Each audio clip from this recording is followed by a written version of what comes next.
இந்த வருஷம் வந்து உங்களுக்கு தெரிந்திருக்கும், உலக சிறுதானிய ஆண்டு, இன்டர்நேஷ்னல் இயர் ஆஃப் மில்லட்ஸ் என்று உலகம் அறிவித்து, இந்தியாவிலும் அறிவித்து, ஒட்டுமொத்த உலகம் இன்றைக்கு வந்து சிறுதானியங்களை கொண்டாடி பல்வேறு நிகழ்வுகள் இந்தியாவிலும் நடந்து கொண்டே இருக்கிறது, பல நாடுகளிலும் நடந்து கொண்டிருக்கிறது.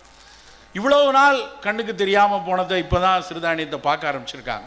ஆனால் இந்த சிறுதானியத்தை பார்க்க சொல்லி 25 வருடங்களுக்கு முன்னாடி என் காதில் சொல்லி பல மக்களிடம் சொன்னவர் மறைந்த நம்மாழ்வார் ஐயா அவர்கள். அவங்க அன்னைக்கு என்னை கூப்பிட்டு சொன்னாங்க பேசும் பொழுது. அப்போ இன்றைக்கும் அவர் சொன்ன வார்த்தைகள் என் காதுக்குள் இன்னும் அவருடைய மொழியிலேயே ஒலித்து கொண்டிருக்கின்றன. ஒரு நெறியாளன், ஒரு தீர்க்கதரிசி, ஒரு சமூகத்தை நகர்த்தக்கூடிய மனிதர்களுக்கு மட்டும்தான் இப்படி ஒரு பரந்த விரிந்த விசாலமான பார்வை அறிவுத்தளத்திலிருந்து வரும். அப்படி அறிவுத்தளத்திலிருந்து ஒரு விசாலமாக இந்த சமூகத்தை நேசிக்க, மண்ணை நேசித்த ஒரு மகான் வந்து நம்மாழ்வார் ஐயா அவர்கள். அவங்க தான் முதல்ல சொன்னாங்க. எப்படி தெரிந்தது என்றால், நான் ஒரு பெரிய உணவு நிறுவனத்தில் ஆய்வுத்துறையினுடைய ஒரு அலுவலராக பணியாற்றி கொண்டிருக்கிறேன். நான் படித்தது சித்த மருத்துவ பயிற்சியாளராக இருந்தாலும், நான் முனைவர் படிப்பு படித்ததுக்கப்புறம் ஒரு ஆய்வு நிறுவனத்தில், அந்த நிறுவனம் உலகம் முழுக்க அரிசி ஏற்றுமதி செய்யக்கூடிய நிறுவனம். அதில் அரிசியிலிருந்து ஒரு நிறைய, உங்களுக்கு தெரிஞ்சிருக்கும், இண்டஸ்ட்ரியில் இருக்கவங்களுக்கு நிறைய புரோக்கன் ரைஸ் வரும், 10-12% மேலே புரோக்கன் ரைஸ் வரும். பல ஆயிரம் டன் அதை வந்து ப்ராசஸ் பண்ணும்போது சில ஆயிரம் டன்கள் புரோக்கன் ரைஸ் வந்துடும். அதுக்கு விலையே இருக்காது. இது 18 ரூபா 20 ரூபாய்க்கு இருக்கிறது உடஞ்ச அரிசிக்கு ரொம்ப கம்மியான விலை இருக்கும். அப்போ அதை எப்படி அதை மேம்படுத்துவது, வேல்யூ அடிஷன் பண்ணி என்ன செய்யலாம் அப்படியெல்லாம் சிந்தித்து நான் ஆய்வுத்துறையில் ஒரு ரிசர்ச் ஆஃபீஸராக இருக்காங்க. அப்பொழுது எனக்கு ஒரு வாய்ப்பு கிடைத்தது, உலகம் முழுக்க பயணிக்கக்கூடிய வாய்ப்பு, ஆய்வு சார்ந்து பயணிக்கக்கூடிய வாய்ப்பு. அரிசியை தூக்கிக்கிட்டு என்னென்ன அரிசி இருக்குது, எப்படி ஏதாவது வேல்யூ ஆடட் ரைஸ் இருக்கா அப்படின்லாம் தேடிக்கொண்டிருக்கும் பொழுது, ஒரு சித்த மருத்துவனாக நான் படித்த பாடங்களில் மரபு அரிசிகளை பற்றி குறிப்பு இருந்தது. ஆனால் பெரிய ஆய்வுகள் இல்லை. அதில் ஒரு அரிசியில் தான் வந்து நல்ல நீரிழிவை போக்குங்கான் மெல்ல பசியளிக்கும் மணிச்சம்பா அப்படின்னு ஒரு வரி. நல்ல நீரிழிவை போக்குங்கான் மெல்ல பசியளிக்கும் மணிச்சம்பா. நல்ல மெல்லன்னொடனே அதை வைரமுத்து எழுதுனதான் நினச்சிக்க வேண்டாம், இல்லைன்னா கார்கி எழுதியிருப்பாரான்னு நினச்சிக்க. அது அந்த காலத்தில் எழுதின பாடல், எதுகை மோனைக்காக அப்படி எழுதியிருக்க மாட்டாங்க, சந்தத்துக்கு எழுதியிருக்கிறார்கள். ஆனால் மெல்ல பசியளிக்கும் அப்படிங்கிற வார்த்தை வந்து எனக்கு வந்து ஏதோ ஒன்று சொல்லிக்கிட்டே இருந்தது. மெல்ல பசியளிக்கும் மணிச்சம்பான்னு சொல்கிறாங்களே, அப்படின்னா அது சஸ்டெயின்டாக ஹங்கரை கொடுக்கணுன்னா மெல்ல மெல்ல தான் பசிக்கும். அப்படின்னா முதல்ல சாப்பிட்ட சாப்பாடு செரிப்பதற்கு கொஞ்சம் நேரம் இருக்கணும், இல்லைன்னா அது நல்ல எனர்ஜி கொடுத்துருக்கணும். அதுக்கப்புறம் அடுத்த பசி வருவதற்கு மெதுவாக இருக்குது அப்படின்னா அது ஏதோ வகையில் நல்லா இருக்குமேன்னு நான் யோசிக்கிறேன். அந்த நேரத்தில் உலகம் முழுக்க ஒரு வார்த்தை அப்பொழுது தான் அறிவியலாளர்களால் பார்க்கப்படுகிறது. அந்த வார்த்தைக்கு பேர் லோ கிளைசிமிக். எந்த உணவு லோ கிளைசிமிக்காக இருக்கோ, சர்க்கரையை ரத்தத்தில் மெதுவாக எது உள்ள உட்கரைக்கிறதோ அது உடம்புக்கு நல்லது அப்படின்னு புரிஞ்சு ஓட்ஸை பற்றி பண்ணிகிட்டு இருக்காங்க. சில கோதுமை ரகங்கள், பக்கெட் வீட் அப்படின்னு ஒன்று இருக்குது. கோதுமையில் இப்போ நம்ம பார்க்குற கோதுமை இல்லாமல் பழைய பாரம்பரிய கோதுமை தான் பக்கெட் வீட்டுமாங்க. அந்த கோதுமையில் அப்படி ஒரு தன்மை இருக்குது. ஓட்ஸில் நிறைய ஆய்வு செய்கிறார்கள், ஆனால் அரிசியில் இல்லை. அப்போ எனக்கு தோணுது வந்து நாம் ஏன் இந்த மாதிரி ஒரு அரிசி இங்கே இருக்கான்னு தேடுவோம் அப்படின்னு பார்த்தப்ப எத்தனை அரிசி இருக்கும். நான் வந்து ஒரு விவசாயத்துறை அதிகாரியோட பையன், எங்கள் அப்பாவே அக்ரிகல்ச்சரில் ஒரு பெரிய அடிஷ்னல் டைரக்டர் வரைக்கும் இருந்தவங்க. நிறைய விவசாயிகளை தெரியும், அரிசியை பற்றி தெரியும். ஆனால் எனக்கு தெரிஞ்சது ஒரு 20-30 வெரைட்டி இருக்கும் போல இருக்குது அப்படின்னு நினச்சி கொண்டிருந்தேன். அப்போது நம்மாழ்வார் ஐயாவோட எனக்கு ஒரு தொடர்பு இருந்தது. நாங்கள் சூழல் விஷயமாக, சுற்றுச்சூழல் விஷயமாக நிறைய அவரோடு பேசி கொண்டிருக்கப்போ அவர்கிட்ட நான் கேட்குறேன், நம்ம ஊரில் இப்படி ரைஸ் என்ன இருக்குது, நாங்கள் மணிச்சம்பான்னு ஒன்று படிக்கிறோம், கண்டே பிடிக்க முடியல, அது எங்கே இருக்குன்னே தெரியல, நம்ம ஊரில் எவ்வளோ அரிசி இருக்கும் அப்படின்னோடனே அவர் சொன்னார், ஒரு அரிசியில் 2 அரிசியில் இதை போய் கிளாட் ஆல்வாரிஸ் அப்படின்னு எழுதின அவருடைய புத்தகத்தை போய் படிங்க. அவர் ஒரு கட்டுரை எழுதியிருக்காரு, இந்த கிளாட் ஆல்வாரிஸ் எழுதியிருக்க கட்டுரை நீ போய் படி அப்படின்னு சொல்லி அந்த ஒரு சின்ன குறிப்பை அவர் எனக்கு கொடுத்தார் அந்த காலத்தில். அப்போ படித்தாதான் எனக்கு முதல்ல தோணுது, படிக்கும்போது தான் தெரிய வருது, இந்தியாவில் கிட்டத்தட்ட 1,76,000 வெரைட்டி அரிசி இனங்கள் நம்ம ஊரில் இருக்கு. 1,76,000 அரிசி. பூரி ஜெகநாதர் ஆலயம் ஒரிசாவில் இருக்க அந்த ஆலயத்தில் ஒவ்வொரு நாளும் புதிதாக விளைவிக்கப்பட்ட நெல்லை கொண்டு தான் அந்த சாமிக்கு வந்து பிரசாதம் செய்வாங்களாம். அப்போ அந்த கோயிலை சுற்றி மட்டும் கிட்டத்தட்ட 365 வெரைட்டி இருக்குது. ஒரு வெரைட்டி அடுத்த நாள் செய்ய மாட்டாங்க. அப்போ 365 வெரைட்டி அங்கே மட்டும் இருக்குது. ஆஹா இவ்வளோ அங்கே இருக்கா அப்படின்னு கேட்டப்ப அடே மடையா இங்கே ஒருத்தர் இருக்கார் நீ போய் பார் அப்படின்னு நம்மாழ்வார் சொன்னார். போய் பார்த்த நபர் தான் மறைந்த நெல் ஜெயராமன். நெல் ஜெயராமன் ஐயாவை போய் பார்க்குறேன். அவர் மட்டும் தனி மனிதராக 179 வெரைட்டி டெல்டா மாவட்டத்தில் மட்டும் வெரைட்டி எடுத்து வச்சுருக்கார். இன்றைக்கும் அதனோட ஜெர்ம்பிளாசம் வரைக்கும் தமிழ்நாடு அக்ரிகல்ச்சர் யூனிவர்சிட்டிலாம் எடுத்து வாங்கி வச்சுருக்காங்க. 176 வெரைட்டி டெல்டா மாவட்டத்தை மட்டும் சுற்றி இருக்கு.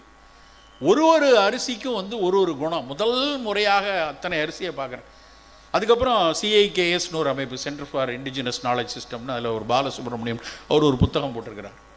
அந்த புத்தகத்தை போய் பழைய பாரம்பரிய அரிசி இனங்கள்னு அந்த புத்தகத்தை போய் வாங்குகிறேன். அடிப்படையில் ஆய்வில் இருந்ததனால் இதையெல்லாம் தெரிந்து கொள்ள வேண்டும், படிக்க வேண்டும் அப்படின்னு போய் ஊராக போய் ஒன்று ஒன்றா பார்க்குறேன். அந்த அரிசி இனங்கள்லாம் பார்த்தா எத்தனை விதமான அரிசிகள், ஒவ்வொன்றுக்கும் ஒரு மருத்துவ குணம். நாங்கள் சித்த மருத்துவத்தில் படித்தது ஒரு 10-12 வெரைட்டி தான். அவர் இன்னும் விசாலமாக சொல்கிறார். ஒரு கருத்தரிச்சிருக்க ஒரு பெண், கருத்தரிச்சிருக்க பெண்ணுக்குன்னு ஒரு அரிசி குள்ளக்கார் அப்படின்னு ஒரு வெரைட்டி. அவளே பால் ஊட்டி கொண்டு இருக்கிறாள், குளியடிச்சான் சம்பா ஒரு வெரைட்டி. பிறந்த குழந்தை மெலிஞ்சிருக்கு, குண்டாகலை, மாப்பிள்ளை சம்பா கொடு. அதுவே கொஞ்சம் செரிக்கிறதுக்கு சிரமமாக இருக்குது, தூய மல்லி சம்பா இல்லைன்னா பூங்கார் அரிசி. குழந்தை நோய்வாய்ப்படுகிறது, அடிக்கடி கருங்குருவை கொடு. அதுவே நோய்வாய்ப்பட்ட ஒரு பெரியவருக்கு அவனுக்கு காட்டு யானம் அரிசி கொடுங்க. இன்னும் தீவிர நோயாளிகளாக இருக்காங்க, கருப்பு கவுனி அரிசி கொடு. ஒரு நோய்க்கும் ஒரு வயதுக்கும் ஒரு வாழ்வியலுக்கும் ஒரு நிலத்திற்கும் நம் மரபு 1008 அரிசிகளை வைத்திருக்கிறது நண்பர்களே. அத்தனையும் தொலைச்சிட்டோம். கிரீன் ரெவல்யூஷன் ஒன்று வந்தது. அந்த நேரத்தில் பசியை நீக்கணும்னா அதுதான் ஒரே வழி என்று அன்று அதற்கு ஒரு நியாயம் கற்பிக்கப்பட்டது. அந்த நியாயம் கற்பிக்கப்பட்டதனுடைய விளைவு எல்லா பாரம்பரிய அரிசியும் போய் வெறுமன ஒரு 3-4 அரிசி இனங்கள் மட்டும் தனிச்சு. ரொம்ப வேதனையான விஷயம் என்னென்னா, நம்ம ஊரில் நம்ம டெல்டாவில் நம்ம பகுதியில் விளையக்கூடிய அரிசியை கூட நாம் சாப்பிட்றதில்ல. இங்கே பெருவாரியான மக்கள் வெள்ளை அரிசியை சாப்பிட்ற விதம் பூரா துங்கபத்ரா நதிக்கரையில் விளையக்கூடிய அங்கேருந்து வரக்கூடிய ஒரு பொன் அரிசி, ஸ்வர்ண அரிசி தான் இங்கே கொண்டு இருக்கிறது.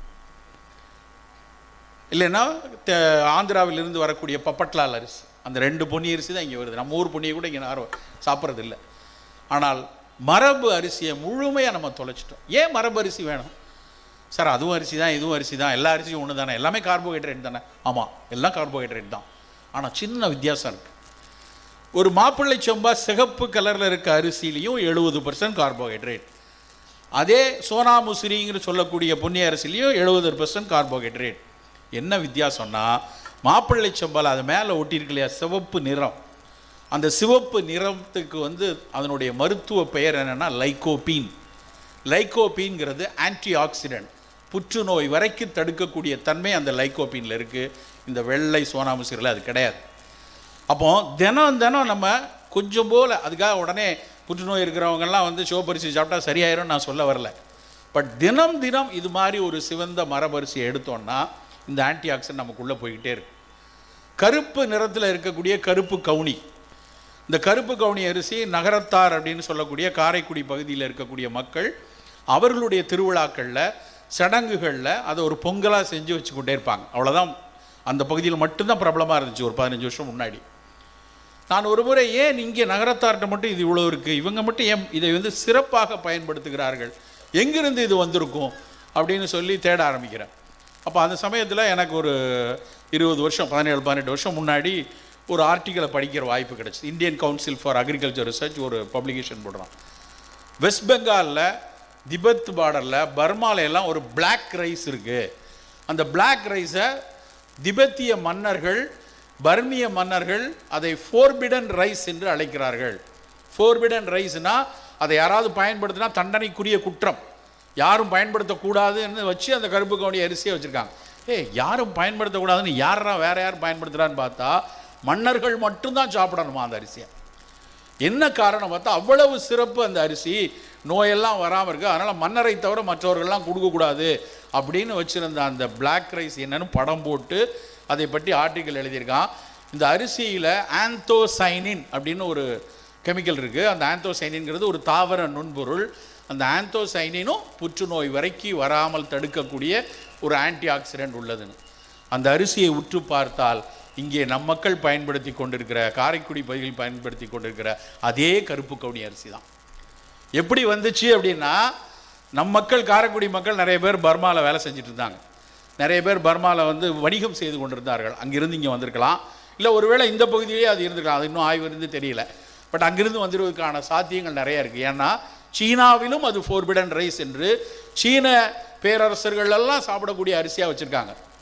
உங்களுக்கு ஒரு செய்தி தெரியுமான்னு தெரியல, நம்மளுடைய பிரதமர் வந்து கடந்த முறை மாமல்லபுரத்துக்கு வந்தப்போ, மாமல்லபுரத்தில் சீன அதிபரும் நம்முடைய பிரதமர் அவர்களும் சந்தித்து ஒரு நிகழ்வு நடந்தது. அந்த நிகழ்வில் மெனுவில் முதல் ரைஸ் வந்து கருப்பு கவுனி அரிசி. ஏன்னா அந்த அதிபர் சாப்பிடக்கூடியது, நம்ம அதிபருக்கும் சேர்த்து கொடுத்தாங்க. அதை கருப்பு கவுனி அரிசி அந்த லிஸ்ட்டிலேயே அது மேலே முதல் அரிசியாக போட்டு எழுதியிருந்தாங்க. நான் பார்த்தோன்னே சந்தோஷப்பட்டேன், பரவாயில்ல, அப்படியாவது கருப்பு கவுனிக்கு ஒரு மார்க்கெட் வருது. அந்த மாதிரி நல்ல விஷயங்கள். ஏன் இதை சொல்கிறேன் என்றால், நம் மரபில் மிகப்பெரிய அளவில் நம்முடைய மரபு தானியங்களில் அவ்வளவு சத்துக்கள் கொட்டி கிடக்கிறது நண்பர்கள்.